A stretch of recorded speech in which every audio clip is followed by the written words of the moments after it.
ಬಸನಗೌಡ ಯತ್ನಾಳು ನನ್ನ ಮೇಲೆ ನನ್ನ ಮಾನಹಾನಿ ಮಾಡೋಂಥ ಸ್ಟೇಟ್ಮೆಂಟ್ ಮಾಡಿದ್ರು. ನಾನು ಇಡಿ ಸಿಬಿಐ ಇನ್ಕಮ್ ಟ್ಯಾಕ್ಸ್ ಕೇಸ್ನೆಲ್ಲ ಕೂಡ ನನ್ನ ಮೇಲೆ ಕೈ ಬಿಡಬೇಕು ಅಂತೇಳಿ ನಾನು ಸೆಂಟ್ರಲ್ ಗೌರ್ಮೆಂಟ್ ಹತ್ರ ಕೈ ಬಿಡಬೇಕು ಅದೇನೋ ಹೇಳೋದು ಸ್ಟೇಟ್ಮೆಂಟ್ ಮಾಡೋಕ್ಕೆ ನಾನು ಸೆಂಟ್ರಲ್ ಮಿನಿಸ್ಟರ್ಸ್ನ ಎಲ್ಲ ಹೋಗಿ ಬೆಂಬಲ ಬೀಳ್ತಾ ಇದ್ದೀನಿ ಅಂತೇಳಿ ಏನೋ ಒಂದು ಹೇಳಿಕೆ ಬಹಳ ಕೆಟ್ಟ ಬಾಯದು ಹೇಳ್ತಾ ಇದ್ರು. ಅದಕ್ಕೆ ನಾನು 100 ಕೋಟಿಗೆ ಮಾನನಷ್ಟ ಹಾಕಿ 1 ಕೋಟಿ ಚಿಲ್ಲರೆ ಕಟ್ಟಿದ್ದೀನಿ. Court fees ಕಟ್ಟಿದ್ದೀನಿ. ಅವರು ಹೈಕೋರ್ಟಲ್ಲಿ ಇದು ಬೆಂಗಳೂರಿಗೆ ಹಾಕಬೇಕು ಅಲ್ಲ ಹಾಕಬೇಕು ಅಂತೆಲ್ಲ ಕೇಳ್ಕೊಂಡಿದ್ದೀನಿ. ಅದೆಲ್ಲ ವಜಾ ಆಯಿತು. ನೀವು ಕನಕಪುರಕ್ಕೆ ಹೋಗಬೇಕು ಅಂತ.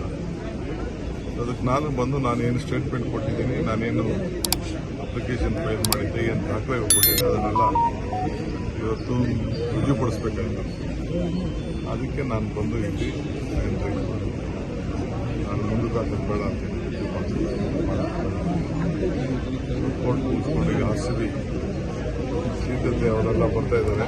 ನಮ್ಮ ಯುವಕರು ಅವರಿಗೆಲ್ಲ ಸ್ವಾಗತ ಮಾಡಬೇಕು. ಸರ್ 18 ವರ್ಷಗಳದ್ದು ಎಲ್ಲ ಎಲ್ಲರಿಗೂ ಕೂಡ ಒಂದು ಅವಕಾಶ ಇದೆ.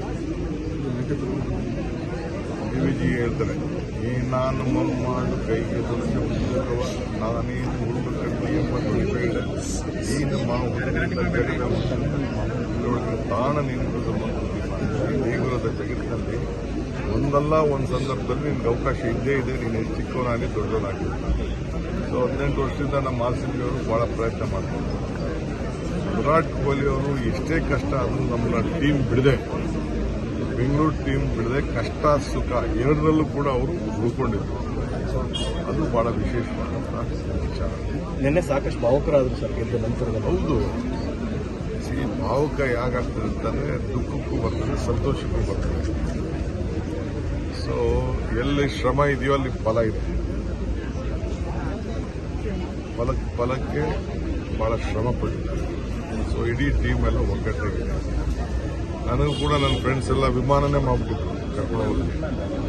ನಾನೇ ಹೋಗ್ಬೋದು ಕಾರಣದಿಂದ ನಾನು ಫುಲ್ ವಾಚ್ ಮಾಡಿದ್ದೀನಿ. ಸರ್ಕಾರದಿಂದ ಈಗ ನಾನು ಎಲ್ಲರಿಗೂ ಕೂಡ ಮನವಿ ಮಾಡ್ತಾ ಇದ್ದೀನಿ, ಇಲ್ಲಿಂದನೇ ದಯವಿಟ್ಟು ಯಾರು ಏರ್ಪೋರ್ಟ್ಗೆಲ್ಲ ಬರಕ್ಕೆ ಹೋಗ್ಬಿಡಿ. ಬಹಳ ಟ್ರಾಫಿಕ್ಕು, ಬಹಳ ಲಾಂಗ್ ಇದೆ.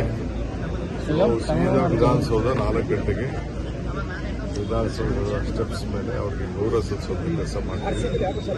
ಅದಾದ್ಮೇಲೆ ಸ್ಟೇಡಿಯಂ ಬನ್ನಿ. ಸ್ಟೇಡಿಯಂನಲ್ಲಿ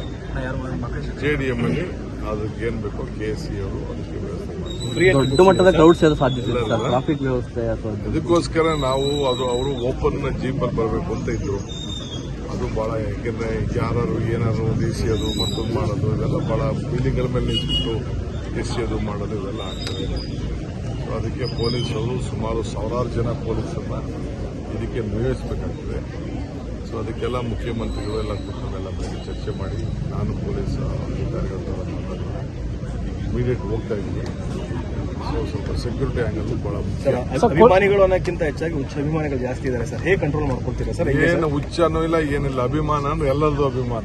ಏನ್ ಮಾಡ್ತೀರಿ? ಈ ವಯಸ್ಸಿನಲ್ಲಿ ಯುವಕರಿಗೆ ಆಸಕ್ತಿ ಇಲ್ಲ, ಇನ್ಯಾರಿಗಿರಕ್ಕೆ ಸಾಧ್ಯ? ನಾನು ತಪ್ಪು ಅಂತ ಹೇಳೋದಿಲ್ಲ, ಬಟ್ ಬಹಳ ಹುಷಾರಾಗಿರ್ಬೇಕು. ಗೌರವ ಕೊಡೋಣ, ಅವ್ರಿಗೆ ಇದನ್ನ ಮಾಡೋಣ. ಇಡೀ ದೇಶ ನೋಡ್ತಾ ಇರ್ತದೆ. ಒಂದು ಸಣ್ಣ ಇನ್ಸಿಡೆಂಟು ಆಗಬಾರ್ದು. ಸಣ್ಣ ಇನ್ಸಿಡೆಂಟ್ ಆದರೆ ಹೆಚ್ಚು ಕಮ್ಮಿ ಆಯ್ತಾರೆ. ಯಾರಿಗಾರು ಮೇಲೆ ಬಿದ್ದೋದ್ರು, ತುಳಿದಾಯ್ತು, ಯಾರು ಒಬ್ಬರಿಗೆ ಹೆಚ್ಚು ಕಮ್ಮಿ, ಪ್ರಾಣಕ್ಕೆ ಹೆಚ್ಚು ಕಮ್ಮಿ ಆಗ್ಬಿಡ್ತು, ಕೈ ಮುರಿದೋದು, ಕಾಲು ಮುರಿದೋದು ಅಂದ್ರೆ ಅದೇ ಒಂದು ದೊಡ್ಡ ಇದೆ. ಅಭಿಮಾನಕ್ಕೆ ಬಹಳ ಗೌರವ ಬರಬೇಕಲ್ಲ, ಆ ರೀತಿ ಎಲ್ಲರೂ ನಡ್ಕೋಬೇಕು ಅಂತೇಳಿ ಎಲ್ಲ ಯುವಕರಲ್ಲಿ ನಾನು ಪ್ರಾರ್ಥನೆ ಮಾಡ್ತೀನಿ. ಡೆಫಾರ್ಮೇಷನ್ ಇದೆ, ಮೊದಲನೇ ಬಾರಿಗೆ ಆಗ್ತಿರೋದು. ಹಿಂದೆ ಯಾವಾಗ ಆಗಿಲ್ಲ ಸರ್? ನಾನು ಹಿಂದೆ TV9 ಮೇಲೆ ಹಾಕಿದ್ದೆ. ಆಮೇಲೆ TV9 ಅವರು ಏನೋ ಒಂದು ಸ್ಮಾಲ್ ಕಂಡೀಷನ್ಗೆ ಒಪ್ಕೊಂಡ್ರು. ಬಿಟ್ಟೆ ಅಂದ್ರೆ ಸ್ವಲ್ಪ ಬಿಟ್ಟಿದ್ವಿ. TV9 ಗೊತ್ತಲ್ಲ ನನ್ನ ಮೇಲೆ ಏನು ಮಾಡೋದು. ಸೊ ಇದಕ್ಕೆ ಸ್ವಲ್ಪ ಮಾಡಲೇಬೇಕಾಗಿ. ಈ ಸುದೀರ್ಘ ರಾಜಕಾರಣದಲ್ಲಿ ಇಷ್ಟು ವರ್ಷಗಳಲ್ಲಿ ಆರೋಪ ಪ್ರತ್ಯಾರೋಪ ಎಲ್ಲಾ ನಾಯಕರದು ಸಹಜವಾಗಿರುತ್ತೆ. ಇದೇ ವಿಶೇಷತೆ ಏನು? ನೋಡ್ರಿ, ನಮ್ಮ ವರ್ಕರ್ಸ್ಗೆಲ್ಲ ನಾನು ಹೋಗಿ ಬಿಜೆಪಿ ಜೊತೆ ಸೇರ್ಕೊತಾ ಇದ್ದೀನಿ, ಬಿಜೆಪಿ ಅವರು ತೊಂಬಾಳ್ಬಿಟ್ಟಿದ್ದೀನಿ, ಮಿನಿಸ್ಟ್ರು ನನ್ನ ರಕ್ತನ ಅದು. ಕನಕಪುರದವ್ರ ರಕ್ತನೇನಪ್ಪ? ಕನಕಪುರದವ್ರು ಯಾರು ಹೋಗಿ ಈ ಥರ ಎಲ್ಲ ಹೋಗಿ ಸಣ್ಣ ಎಲ್ಲ ಅನುಭವಿಸಾಯ್ತಲ್ಲ. ನೀವೇನು ಅನುಭವಿಸ್ಬೇಕು ಅನ್ಸ್ಬೋಸಾಯ್ತು, ನೀವೆಲ್ಲ ನನಗೆ ಓಟ್ ಹಾಕಿ ಗೆಲ್ಸು ಆಯ್ತು. ಇನ್ನೇನಿದೆ? ನೆಕ್ಸ್ಟ್ ವಿಚಾರಣೆ ಆಗಿದೆ.